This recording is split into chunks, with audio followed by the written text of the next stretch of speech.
6. Abra sua Bíblia. Eu assisti, foi bênção para mim, creio que vai ser bênção para você. Vai lá no YouTube e procura. Tem a tarde inteira para você ver o culto de ontem e o culto do Deus grandão. Josué capítulo 6, nós vamos ler alguns versículos. Vamos começar 1 e 2. Vamos lá? Ora, Jericó estava rigorosamente fechada por causa dos filhos de Israel. Ninguém saía nem entrava. Então o Senhor disse a Josué: olhe, estou entregando em suas mãos a cidade de Jericó, o seu rei e os seus valentes. Verso 3.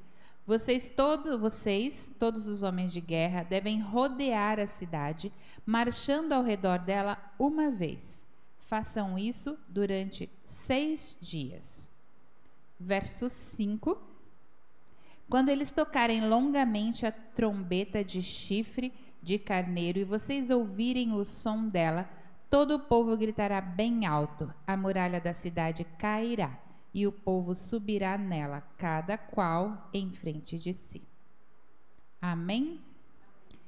Podem se assentar os que estão aqui em pé, você que está na sua casa. Por favor, como eu tenho dito, faça desse tempo um tempo de culto de verdade, tempo de você cultuar ao Senhor. Você não está assistindo, você está participando do culto, cultuando ao Senhor. Então, faça da sua sala, da sua área, não sei onde você está assistindo, do seu quarto. Em casa a gente assiste na área, por isso que eu falei da área, que às vezes nem sempre todo mundo, mas a gente assiste na área, geralmente.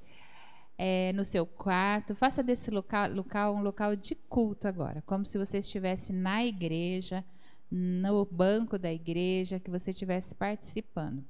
Leia a palavra, prepare o seu coração, diga: Senhor, nesta hora fale comigo. Amém? Deus falou muito comigo nessa palavra e eu espero muito que o Senhor fale com você. Esse texto é bastante conhecido.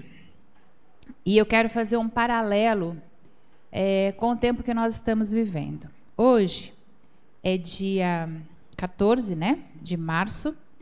O ano passado, dia 15 de março, foi o último domingo em que nós cultuamos livremente com alguns abraços ainda, Dia 15 de março do ano passado, nós fizemos o culto e ainda estava todo presencial, E faz exatamente um ano, amanhã faz exatamente um ano, que tolheram a nossa liberdade, vamos dizer assim, em função da pandemia. Tolheram entre aspas, é uma necessidade, não usem essa palavra de maneira errada, por favor.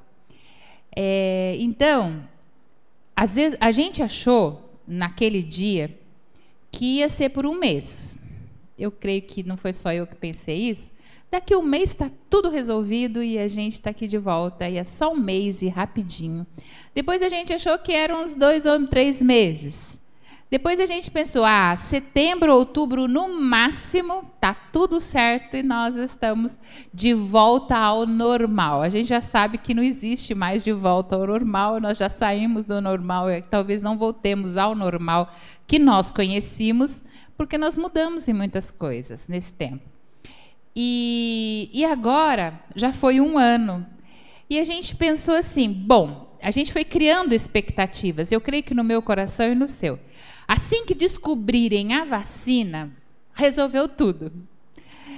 Aí descobriram a vacina e a gente pensou, nossa, agora resolveu. Mas a gente esqueceu que depois da vacina ser experimentada e descoberta, ela precisa ser feita para o mundo inteiro, com insumos para o mundo inteiro, para resolver o problema de ter vacinas para o mundo inteiro e pessoas para vacinar no mundo inteiro.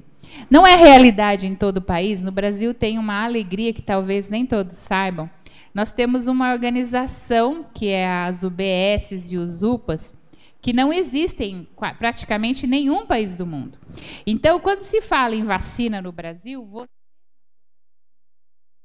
pensa, eu tenho que ir ao posto de saúde.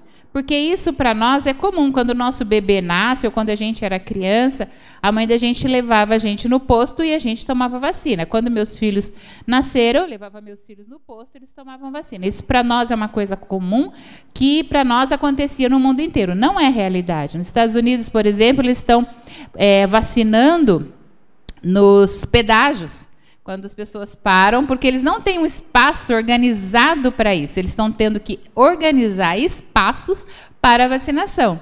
Então, às vezes a gente pensa assim, o Brasil não tem tantas coisas, mas a gente tem muita coisa organizada que as pessoas não sabem. Então, nós temos já toda essa organização, nós temos os meios de manter a vacina refrigerada, isso já tem no Brasil inteiro por causa das UBSs. Então, assim, nós temos uma organização que facilita a vacinação, o que é muito bom, porém a gente não tem ainda toda a vacina, não chegou, porque realmente a demanda de vacinar o mundo inteiro de uma vez só, é claro que não ia ser do dia para a noite, mas a gente lá atrás não pensava nisso. A gente pensava, a hora que descobrir, está tudo resolvido, porque os detalhes não passavam pela nossa cabeça. E aí as coisas começam a demorar um pouco mais do que a gente planejou. E isso incomoda muito os nossos corações, porque esperar é uma coisa difícil. Aí quando você pensa, bom, no máximo até março esse treco está resolvido. Aí vem alguém e diz, piorou. Né? Que é o que nos disseram essas últimas semanas. Olha, agora foi pior no Brasil do que foi desde o começo. Nossa, isso cai como um balde d'água na nossa cabeça, as nossas expectativas, as nossas esperanças. E eu penso que tudo passa pela nossa mente. A nossa organização, o nosso jeito de viver, a nossa esperança, está tudo aqui, na nossa mente. O que você determina é o que você vai fazer. Não que eu acho que determinação na mente é tudo, mas eu acho assim, a gente tem uma grande força. Quando a gente fala assim, não tem jeito, é difícil de ter, porque a gente já desistiu. Então, a gente não pode desistir. E esse texto, ele está falando de um tempo muito especial nestas coisas. Veja bem, esse povo, eu quero contextualizar você com a ideia do povo. Esse povo acabou de passar o Rio Jordão a seco. O Rio Jordão abriu e eles passaram a seco. Quando eles passam o Rio Jordão, lá no capítulo 1 de Josué, em que Deus fala com Josué e tal, Deus prepara o povo para passar, então, fala, prepara a comida, prepara todas essas coisas. Eles estão saindo do deserto. Lembra que eles passaram 40 anos? O pessoal que andou os 40 anos, a maioria deles morreu no deserto. Esse povo, então, não viu o Mar Vermelho ser aberto, a não ser a família do Caleb e do Josué. O restante, que são bem velhos já, né? A não ser esse pessoal, o restante não viu nada dessas coisas. Viu viu alguns projetos, algumas vitórias pessoais, algumas vitórias pequenas no deserto, mas não viu nada de grandioso, como abrir o Mar Vermelho, por exemplo. Eles ouviam isso. Mas aí Deus abriu o Rio Jordão para eles passarem. E como eles tinham visto os seus pais sofrendo, né, todos os pais, avós sofrendo no deserto, eles fazem um juramento a Josué, dizendo que eles vão obedecer em tudo. Então você pode ler no capítulo 1, capítulo 2, capítulo 3, e eles falam para Josué, tudo o que você mandar, a gente vai fazer. Veja o verso 16 do capítulo 1. Eles responderam a Josué, tudo o que você nos ordenou, faremos. E aonde quer que você nos enviar, iremos. Como em tudo obedecemos a Moisés, assim obedeceremos a você. Tão somente esteja com você o Senhor, seu Deus, como esteve com Moisés. Todo homem que se rebelar contra as ordens que você der e não obedecer às suas palavras, em tudo o que você lhe ordenar, será morto. Tão somente seja forte e corajoso. As pessoas, o povo, falou Josué, meu pai errou, minha mãe errou, andaram em círculos no deserto durante 40 anos. a gente não quer errar mais.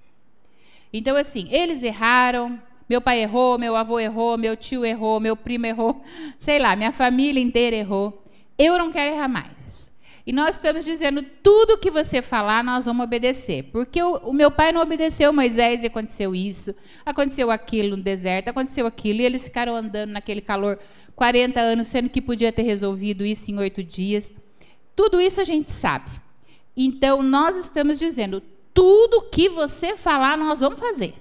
Nós queremos ser obedientes, porque a gente não quer sofrer. No capítulo 1, eles dizem isso. Eles terminam de passar o Rio Jordão e eles fazem um pacto com Deus, né? E aí eles fazem a circuncisão em todo o povo, dizendo assim, nós somos povo de Deus, nós estamos aqui, passam-se alguns dias para todo mundo sarar, toda aquela coisa, né? E aí, no capítulo 6, eles chegam a Jericó. Nas portas de Jericó. Pensa bem. Quando o Deus falava assim, vou te mandar para uma terra, né, que emana leite e mel, e essa terra vai ser sua, não quer dizer que a terra estava desabitada. Deus está dizendo, eu vou dar essa terra para você, mas vai ter guerra. Do mesmo jeito que nós temos as coisas, mas tem guerra. Nós não sentamos e ficamos deitadinhos e Deus traz tudo na nossa boca. Não é isso. Nós precisamos ir para a guerra. Mas Deus nos prometeu a vitória dessa guerra. E aí eles chegam em Jericó e o texto diz assim, Jericó estava rigorosamente fechada por causa dos filhos de Israel. A fama do povo chegou antes dele. Nós vemos isso por Raabe. Raabe, quando os espias vão lá, ela fala assim, nós temos ouvido a fama de vocês, não de vocês, mas do Deus de vocês, que tem dado vitórias para vocês imensamente, que abriu o Mar Vermelho para vocês passarem, abriu o Jordão para vocês passarem. Raabe morava em Jericó e já sabia, não tinha WhatsApp, não tinha internet, mas ela já sabia de tudo. Raabe era prostituta, gente, a pessoa que mais tinha contato com todos os povos que chegavam na cidade. Ela era mais que um repórter, né? Porque ela morava no muro. Então, assim, a pessoa chegava no muro, as casas eram no muro. Ela chegava, a primeira pessoa que já procurava, né, era a prostituta do lugar. Ela sabia de tudo. E aí ela fala assim, o povo aqui de Jericó está com medo. Porque do mesmo jeito que as prostitutas sabiam, elas contavam. Inclusive o rei procurava ela para saber as coisas, né? Informante do dia. E aí todas as pessoas da cidade sabiam das histórias. Do mesmo jeito que Raabe contou para os espias, ela devia contar para todo mundo. Era uma excelente evangelista para falar do nosso Deus. Ela dizia, esse Deus é poderoso. Esse Deus é poderoso porque ele fez isso por esse povo de Israel, fez aquilo, fez aquilo, fez aquilo. E as notícias chegaram antes. E então, o que o povo fez? Esse povo de Israel está chegando.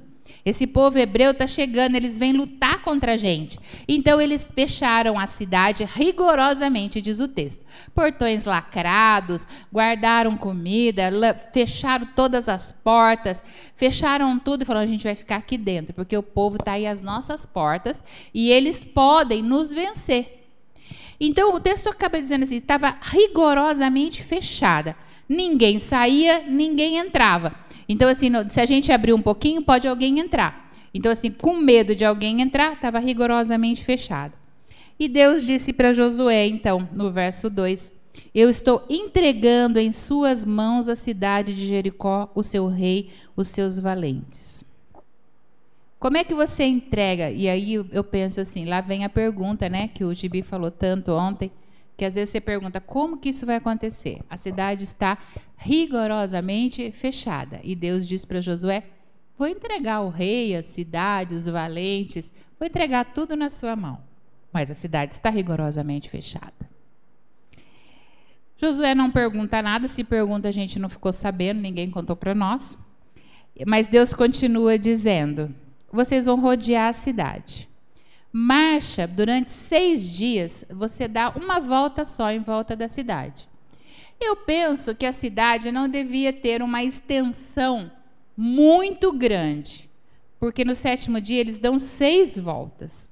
Então, se dá 6 voltas ao redor da cidade, né, durante o dia e deu para dar 6 voltas com o exército inteiro, não é andando um, né, gente? Porque uma coisa é um sair correndo, outra coisa é você andar com o exército, todo mundo junto, com trombeta tocando, carregando a arca, né, ao redor da cidade, tinha que dar a volta inteira. Então, assim, os 6 dias era uma volta só. Eles iam, davam uma volta e voltava para o acampamento e passava o resto do dia, dormia. No outro dia, o texto fala que eles acordavam muito cedo, de madrugada. Pensa que eles estão no deserto, caminhar meio-dia também não dá, né, gente? Então, assim, davam outra volta, voltava para o arraial, passava o resto do dia, dormia. E assim foi por quantos dias? 6 dias. Nesses 6 dias, se você ler o texto, é bem interessante esse texto. Verso 10, Josué deu uma ordem para o povo. Nesses 6 dias, não gritem, não façam ouvir a sua voz, não digam uma palavra sequer, até o dia que eu diga, gritem. Então, além de você ter que caminhar em volta da cidade inteira, junto com um monte de gente, você não podia falar. Eu fico pensando que isso é muito difícil. Sabe, você dá uma volta inteira sem falar. O problema de não falar é que quando você não fala, você pensa. Não é? Se eu não posso falar, eu fico só pensando. E aí, cada um devia pensar uma coisa. Tipo assim, né? Por que Deus já não derruba esse negócio? A ordem que Deus tinha dado é que no 7º dia eles iam gritar e a muralha ia cair. Mas por que tem que andar esses 6? Né? Eu penso que se você não pode falar, você fica pensando, por que eu tenho que andar 6 dias e no 7º que Deus vai derrubar? Por que Deus já não derruba no 1º? É ele que vai fazer mesmo? Por que ele vai? Mas como será que ele vai fazer esse negócio? Será que vai fazer furo? Será que vai vir anjo? Será que vão derrubar? Será que o povo vai se desesperar? Eu acho que 1000 coisas passam na cabeça de quem não pode falar e fica lá andando 6 dias. A cabeça da gente, né, a mente da gente, anda muito tagarela mesmo, né? Eu tenho que fazer um exercício imenso para eu focar no presente, no que eu estou vivendo agora. Eu venho para o culto, eu vou ler alguma coisa, eu vou estudar, eu respiro antes e falo, eu quero focar só nisso. Né? Eu canto no louvor e eu penso assim, eu só quero prestar atenção nessa letra. Eu quero cantar essa música, sem a minha mente ir para lá, ou ir para cá, ou ir para lá, porque a mente da gente, ela anda muito rápido.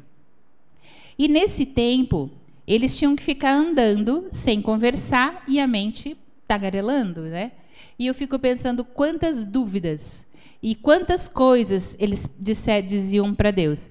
Deus, por que será que Deus, porque eles não conversavam muito, era só o Josué, né? Por que será que o Josué não conversou com Deus e mandou ele já derrubar no 1º dia? Né? Ou por que Deus fez a gente ficar andando nesse sol à toa? Se ele vai derrubar mesmo, se é ele que vai fazer, para que ficar andando? Né? E eu acho que muitas coisas passaram pelas cabeças. Da mesma maneira que muitas coisas passam pela nossa. No 1º dia, desde o 1º dia da pandemia, nós cristãos sabemos que essa luta não vai ser ganha por pessoas. Essa luta contra o Covid-19, ela vai ser ganha por Deus.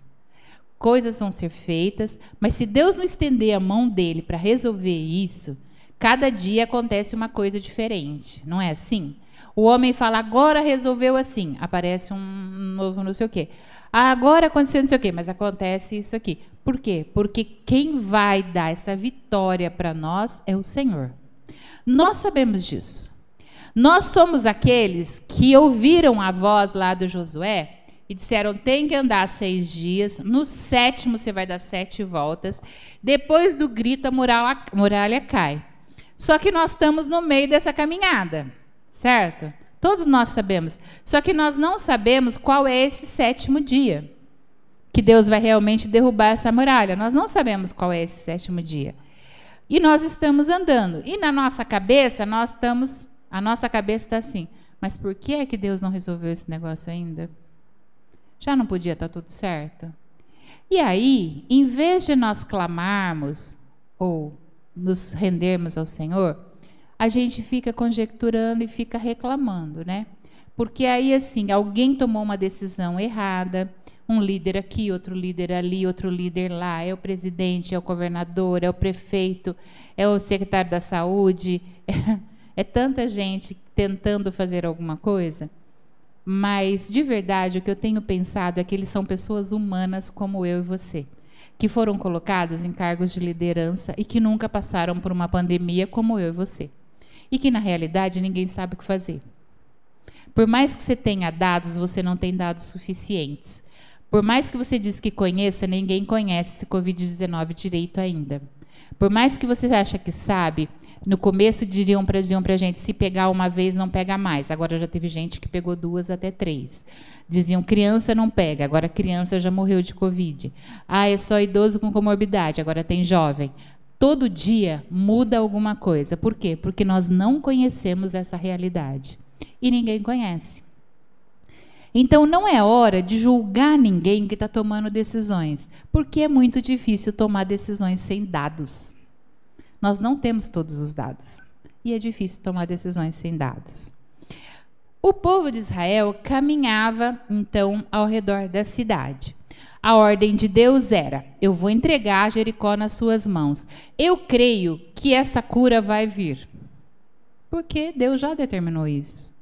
Deus disse que não vai matar a gente com água, não vai exterminar o povo mais, que é o de outro jeito, né? Então a gente tem essas promessas. E então ele diz assim, vai terminar isso. Só que vai ter um tempo para a muralha cair. Uma coisa que me incomoda muito nesse texto é que no capítulo 7, no verso 1, diz assim, mas os filhos de Israel foram infiéis em relação às coisas condenadas. Veja bem, o que eles disseram no capítulo 1? Nós vamos obedecer em tudo, em tudo, em tudo, em tudo. Aí eles começam, não sei o que pensar na cabeça, andam os 6 dias, caminham lá com vontade ou não.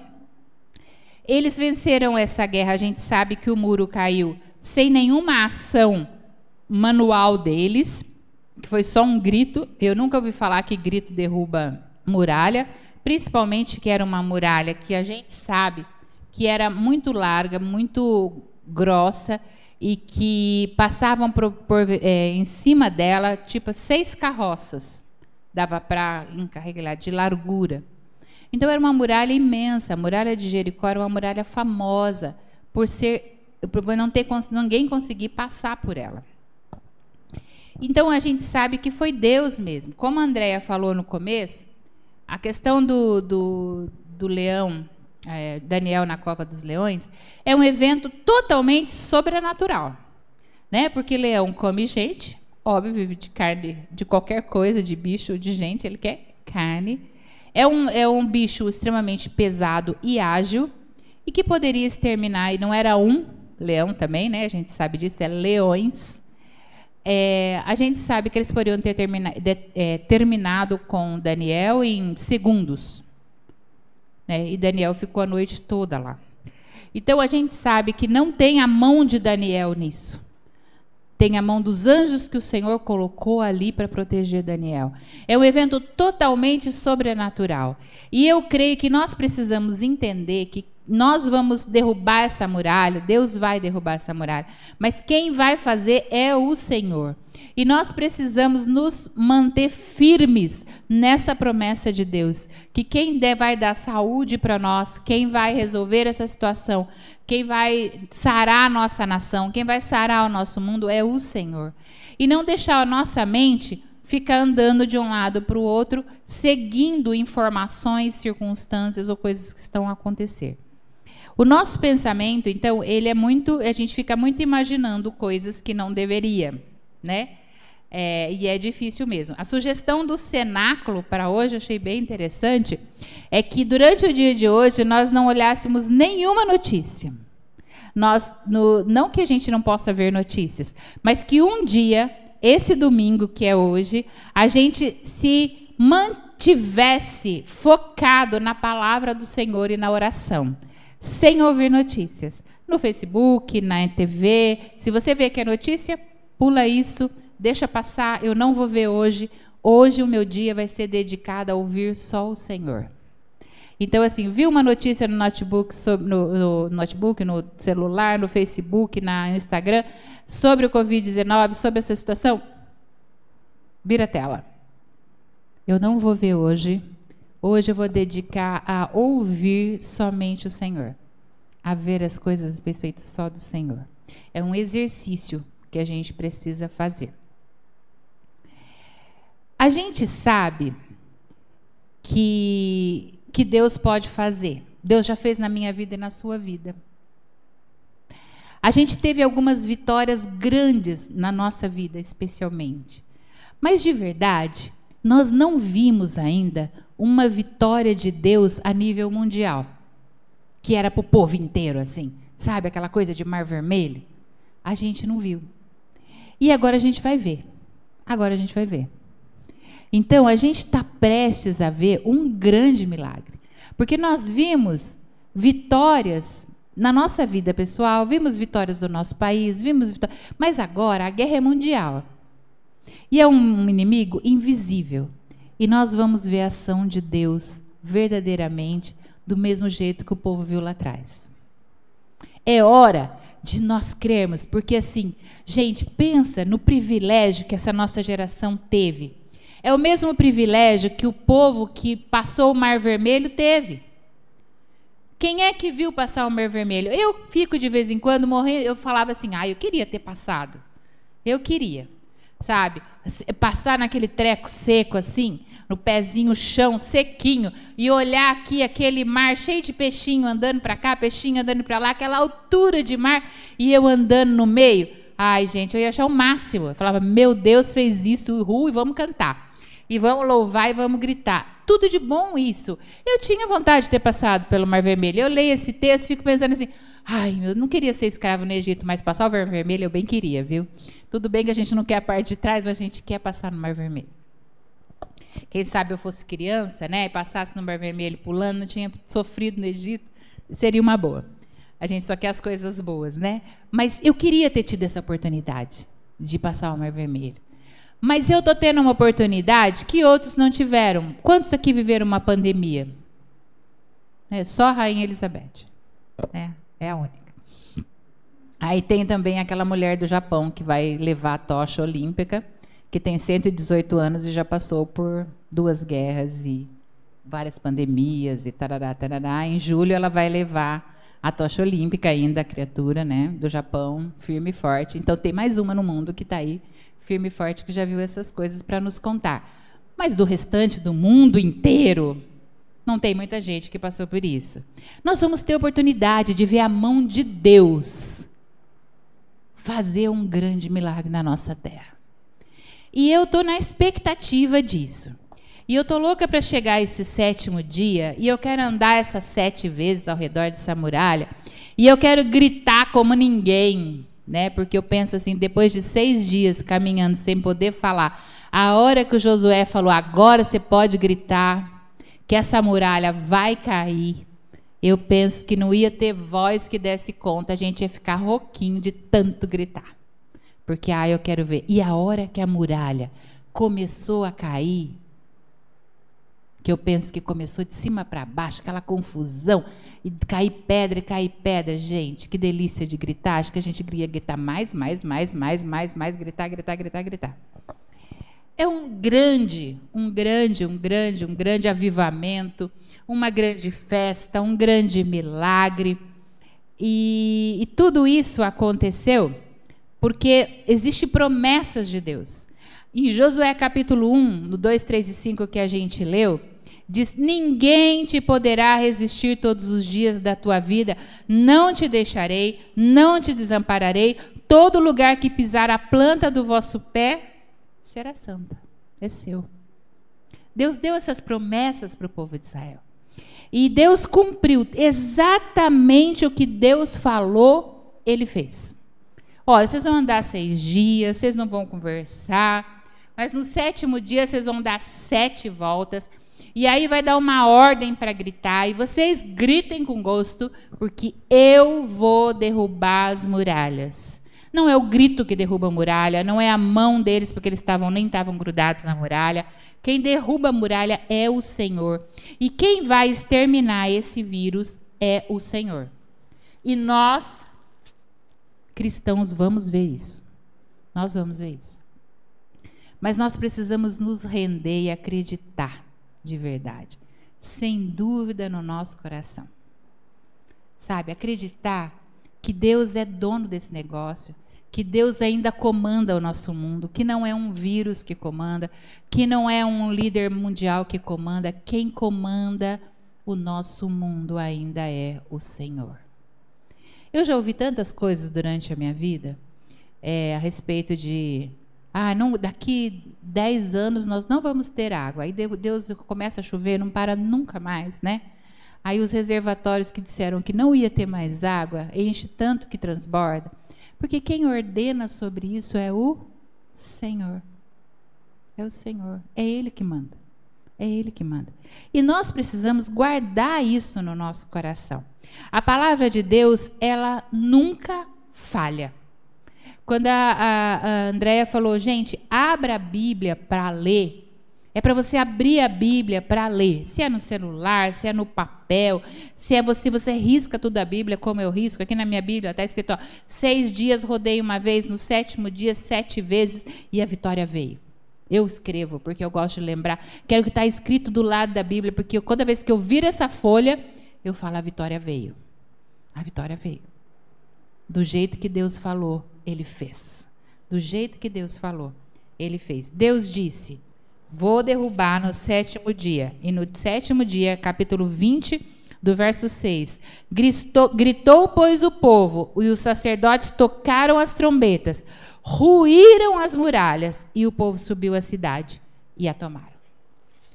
As muralhas ruíram. Desde quando eu era criança, eu canto isso, né? As muralhas ruirão, né? Do povo de Jericó. A gente sabe que isso ia acontecer.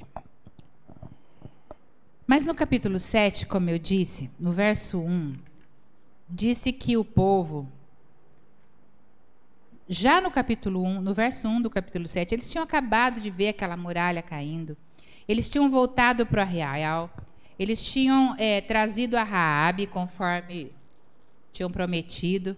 A Raabe, esperta, né, escondeu, não vou falar sobre isso hoje, escondeu os espias, e eu acho tão grande a fidelidade de Deus com ela.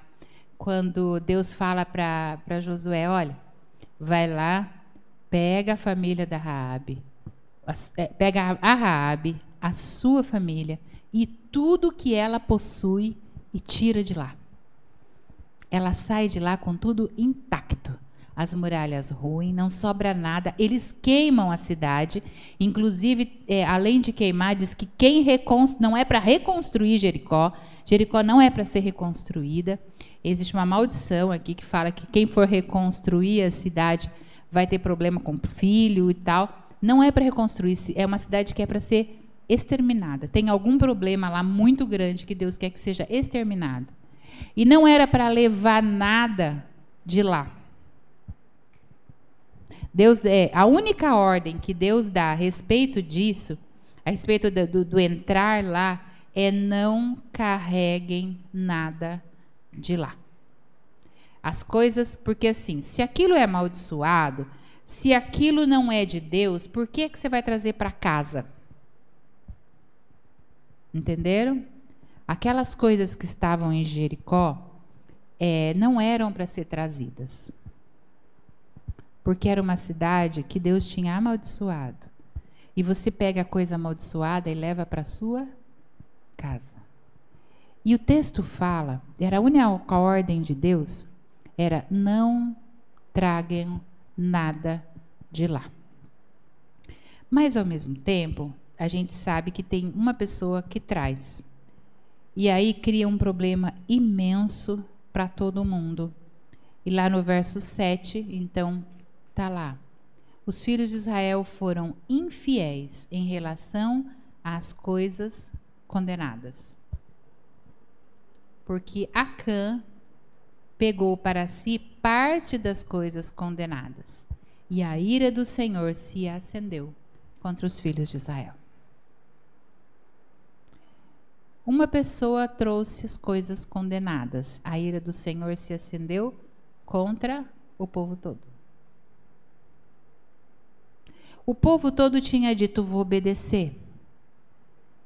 Mas o povo, naquele tempo que vai pensando e pensando e pensando, resolve que, não é bem assim as coisas. Dá para a gente trazer alguma coisa de lá. E o pecado, ele vai entrando no coração devagarinho. E talvez durante esses 6 dias de espera, né, vai pensando: já estou aqui andando, que nada de não trazer nada de lá. Não tem nada a ver. Esse povo todo vai morrer mesmo, vai queimar tudo. Dá para eu levar uma coisinha ou outra dali, né? E aí ele levou alguma coisa. E a gente não sabe tudo o que ele levou, mas o texto fala de algumas coisas. E aí criou um monte de problema no arraial, um grande problema para o povo. E houve um grande, em vez de ter um momento de grande alegria, né? Porque era momento de festa. Nós vimos uma muralha cair, todo o povo teve uma vitória imensa. Dá para festejar uma semana, pelo menos, né? De pulo, de grito, de dança, de vamos festejar, porque olha que vitória que a gente teve, né? O texto diz assim, com respeito a isso: quanto a vocês, verso 18 do capítulo 6, cuidem para não ficar com nenhuma das coisas condenadas, para não acontecer que depois de as terem condenado, vocês as tomem para si. Então, assim, condenou, aquela cidade estava condenada.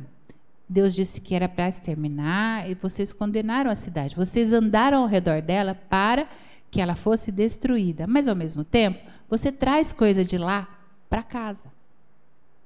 Tem coisas que a gente abomina, que a gente acha que é errado, mas a gente traz para casa. Tem coisas na TV que a gente acha horrível e a gente liga e traz para casa. Aquilo é horrível. Tem séries e filmes que eu começo a assistir e parece que começa bonitinho, né? Umas coisas legais, tem um cunho legal, de repente você começa a ver que tem uma feitiçaria no meio, aí você e os feiticeiros são tão bonzinhos, aí tem uns... Tchau, exatamente. Eu assisto, tem várias séries que eu assisti um capítulo. Aí eu começo a ver que tem aqueles zumbi, aí tem aqueles que tomam sangue lá, os vampiros, aí tem... vampiro é gente morta, gente, pelo amor de Deus, eu vou assistindo coisa de gente morta, eu sou dos vivos, não sou dos mortos, né? Então, que isso, sabe? Então, eu não posso ter conivência com esse tipo de coisa, não posso. Tem coisas que eu começo a ver, eu falo, não serve, eu não vou trazer para casa coisa condenada, entendeu? Eu condeno isso. Eu condeno, você condena, mas traz para casa. Eu condeno, você condena, mas traz para casa. Como é que você traz para casa? Liga, só vou assistir, não tem problema. Você pôs dentro da sua casa. A imagem está dentro da sua casa. Você deu permissão para entrar dentro da sua casa. E depois fala assim, por que será que aconteceu isso? Não sei, você colocou coisa condenada dentro da sua casa, eu não posso fazer nada. Não é? É a mesma coisa de você ir lá aquelas encruzilhadas e falar assim, não tem nada a ver eu pegar essa galinha aqui e levar para casa e fazer para comer. Ok? É só uma galinha. Não é bem assim, né? Acho que ninguém está querendo fazer isso. Coisa condenada. Você condena isso, você vai lá e pega e leva para casa. Estou sendo exagerada? Claro. Mas a gente tem que ser, às vezes, para a pessoa notar que pega a coisa condenada e leva para casa e faz e usa aquilo que é condenado. Você condena as coisas e você traz para casa as coisas condenadas. Você acha que aquilo é errado, mas você fala, para mim não é errado. Dá para eu trazer para casa. Deus está dizendo assim, aquilo que você condenou, não traga para casa. Aquilo que você condenou. E é isso que Deus diz. Nesse caso, quando você traz para casa, veja bem, quanto a vocês, para não acontecer de terem condenado essas coisas e tomando para si. Nesse caso, tornariam maldito o arraial de Israel. Você não torna só maldita a sua vida que trouxe a coisa condenada. Você torna maldito o arraial, você torna maldita a sua casa, você torna maldito o seu acampamento, a sua família. Você não está fazendo isso só para você. Você está trazendo para você e está tornando maldito o arraial. E trariam confusão até a ele. Porém, toda prata, ouro, utensílios de bronze serão consagrados ao Senhor. Então, o que eles iam trazer? Ouro, prata e bronze que ia ser colocado no templo. Que ia ser futuramente, ainda não é fase do templo, que era o tabernáculo e tal. O restante, fora. Queimado, nada de trazer para casa. Mas tem, então, no verso 7, parece que Acã já tinha esquecido da ordem. E ele fala, eu trouxe uma capa, achei ela bonitinha, né? E aí a coisa, todo o arraial de Israel sofre por causa disso. O texto fala, no verso 7, que os filhos de Israel foram infiéis. No capítulo 1, eles juraram fidelidade, juraram obediência a Josué e a Deus. Eles cumpriram toda a ordem ao redor de Jericó. Foram obedientes, andaram 6 dias sem conversar, porque se eles não tivessem sido obedientes, a muralha não tinha caído. Né? Fizeram direitinho. Andaram 6 dias sem conversar, no 7º eles gritaram, fizeram direitinho. Não sei o que pensaram, mas falar eles não falaram. No 7º dia eles gritaram e a muralha caiu. Deus fez um milagre maravilhoso, um milagre imenso, mas imediatamente, enquanto eles tinham acabado de entrar em Jericó, vendo aquilo que Deus fez, você acha que Deus não podia dar uma capa para esse criatura, depois que ele tinha derrubado uma muralha, né? Precisava trazer a capa, não dava para confiar que Deus podia dar 20 capas, 1000 capas para ele, tem que levar essa capa. Mas nós, às vezes, bobeamos nessas coisas, todos nós. São coisas pequenas, não são coisas grandes. Ele não trouxe uma mulher de lá, ele não trouxe um marido de lá, ele não trouxe uma casa, ele trouxe uma capa. O que é uma capa, gente? Fazer uma confusão dessa por tão pouco. E nós fazemos muita confusão por coisas pequenas. Trazemos maldição para nossa casa. Trazemos coisas que nós condenamos para nossa casa. Eu gostaria que nessa manhã você olhasse para a sua casa, para a sua vida e olhe aquilo que você já condenou, que você trouxe para casa. Eu falo assim, isso aqui não é de Deus, isso aqui eu já condenei, é do meu passado, joga para fora, mas trouxe para casa. Se eu deixar aqui no porão, não tem problema. Tem problema sim. Tem problema sim. Mas isso aqui pode ficar guardadinho, sei lá onde. Não pode. E isso vai para tudo. Vai para a mágoa que você não pode guardar. Você não condena a mágoa? Não fala que tem que perdoar? Não guarde. Não guarda. Você não tem tantas coisas que a gente condena, né? E que a gente traz para casa, traz para a gente e guarda. E aí isso traz maldição para todo o arraial. Todo o arraial. Examina seu coração. No capítulo 7, eles foram infiéis ao Senhor. E Acã foi infiel ao Senhor. Toda a família dele morreu por causa disso. Eles tiveram N problemas por causa disso. E tudo isso porque um homem resolveu ser infiel e o texto diz, Deus não fala, um homem foi infiel ao Senhor. Ele diz, o povo foi infiel ao Senhor. Todos os filhos de Israel foram infiéis. Eu quero terminar esse tempo. Eu gostaria que a Emily tocasse, é a Emily que está tocando, né? Tocasse uma canção em que você tivesse um momento de oração. prevaricar, como deve ter na sua Bíblia, ou ser infiel, como está na minha, que é a mesma coisa, ou ser desobediente, ou pecar.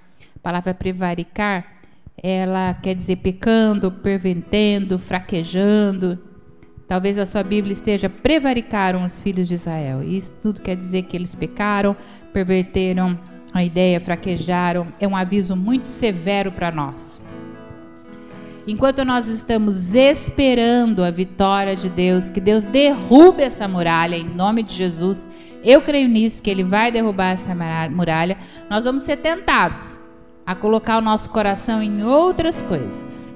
Nesse tempo de espera, Deus às vezes está fazendo demorar para provar o meu coração e o seu coração, e para ver se a gente não coloca o nosso coração em outras coisas. Nunca esqueça de que Ele não poupou o seu filho por você e por mim. Nunca esqueça que Ele prometeu todas as coisas para sempre. Nunca se esqueça das montanhas que Ele já moveu por você. Acredite mesmo, Ele vai fazer isso de novo. Eu creio, eu quero que você creia. Amém? Abaixa a sua cabeça, feche os seus olhos enquanto elas cantam essa canção. Deus vai vencer essa batalha e é Deus quem vai vencer. Creia nisso. Para de colocar a sua confiança em pessoas, em coisas. Deus vai vencer essa batalha. É Deus quem vai fazer essa vitória. Do mesmo jeito que Ele fez com as muralhas de Jericó, do mesmo jeito que Ele fez lá com Daniel na cova dos leões, é o sobrenatural de Deus que faz. É o sobrenatural de Deus que faz. E nós estamos esperando, nesse tempo, o sobrenatural de Deus acontecer. Você e eu estamos caminhando há 6 dias, 7 dias, ao redor de Jericó. E vamos esperar para que Deus derrube essa muralha, e Ele vai derrubar. No tempo dEle, do jeito dEle. Em nome de Jesus, nós vamos guardar o nosso coração nesse tempo, para que o nosso coração não comece a pensar em outras coisas e a gente acabe trazendo para casa maldição.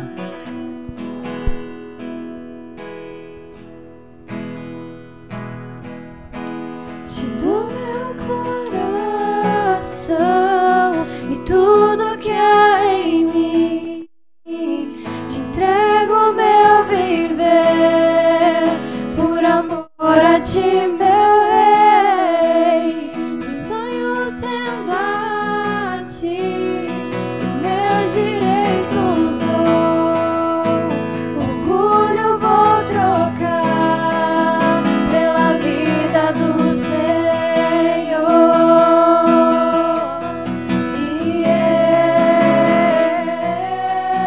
E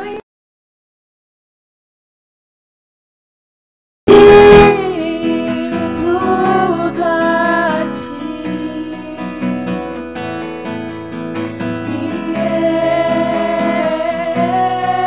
Eu entrego tudo a ti, tudo a ti.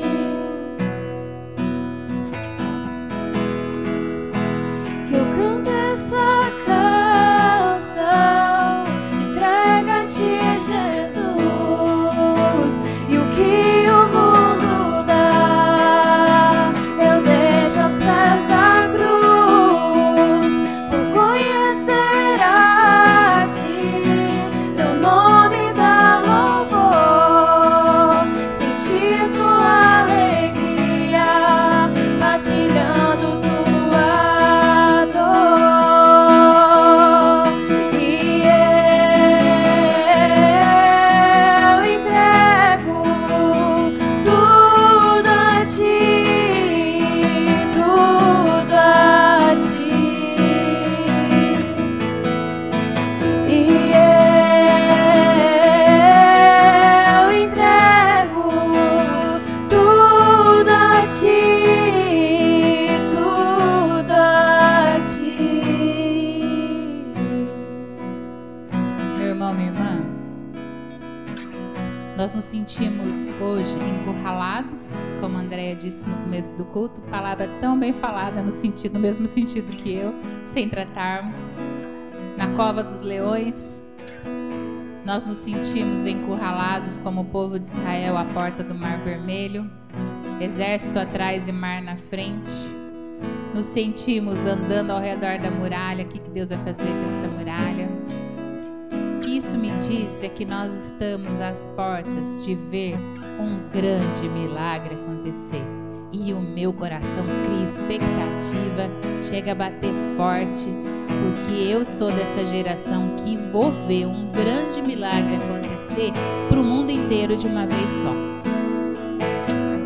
Eu quero louvar, eu quero engrandecer o Senhor, eu quero colocar minha fé nisso, eu quero que você coloque a sua oração, se una comigo em oração, dizendo: Deus, faz de novo. Faz de novo o que o Senhor fez no Mar Vermelho, faz de novo o que o Senhor fez no Rio Jordão, faz de novo o que o Senhor fez lá com Daniel na cova dos leões. Faz de novo o sobrenatural sobre nós. Estende a sua mão de poder sobre o mundo inteiro. Mostra o seu poder para a gente dizer para o mundo inteiro: foi o nosso Senhor que fez. O nosso Senhor que fez. É o nosso Senhor que vai fazer. Não é por mão de homem, é por mão de Deus que vai acontecer. É o nosso Senhor. E nós vamos gritar isso, nós vamos louvar. Tira toda a dúvida do seu coração. Pare de pensar que essa coisa não vai acontecer, porque vai. Porque Deus nos colocou nesse tempo para orar e dizer: faz de novo, Deus. Faz de novo, porque eu estou com a expectativa toda no meu coração para ver. Quero passar meu pezinho seco naquele Mar Vermelho. E quero dizer: eu estava lá. Eu estava lá. Eu fico pensando o povo andando no deserto. Eu estava lá, eu vi. Eu andei. Eu coloquei meu pé. E como Pedro, que foi o único que andou sobre o mar, já pensou que delícia? Os discípulos falavam assim: eu vi o Pedro andar. O Pedro dizia: eu andei por sobre o mar. Eu sou aquele bem Pedro que eu quero ir andar por sobre o mar. Não quero só ver nem ouvir falar, não. Eu quero andar. Então, assim, para de reclamar e achar que não vai acontecer, porque o nosso Deus vai fazer. E você vai poder dizer: eu estava lá e eu vi a mão de Deus fazendo isso. Amém? Deus, nós agradecemos a Ti nesse momento, entregamos o nosso coração e nós queremos Te pedir, clamar a Ti nesse dia. Faz de novo, Senhor. Faz o milagre acontecer. Nós queremos ver a Sua mão de poder. Do mesmo jeito que o Senhor colocou os anjos lá na cova dos leões, do mesmo jeito que o Senhor abriu o Mar Vermelho e o povo passou em seco, nós queremos ver o Seu milagre acontecer. Louvado seja o Teu grande nome, Paizinho querido. Honrado, bendito seja o Teu grande nome, porque Tu és o nosso Deus.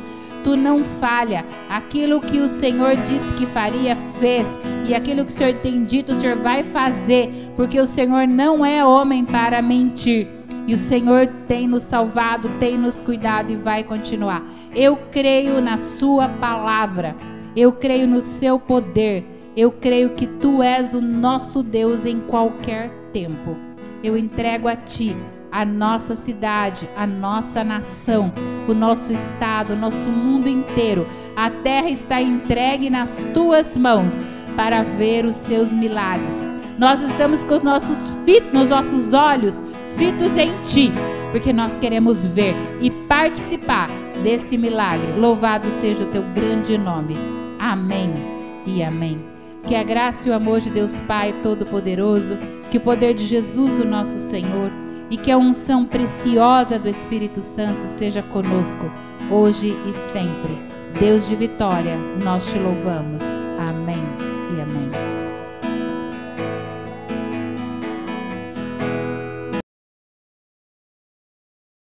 Quer ficar por dentro de toda a igreja e todo o conteúdo gravado que for ao ar? Acesse youtube.com.br, procure por Metodista Central de Biporã, acesse o canal, clique no botão inscrever-se e ative o sininho com todas as notificações para ser avisado.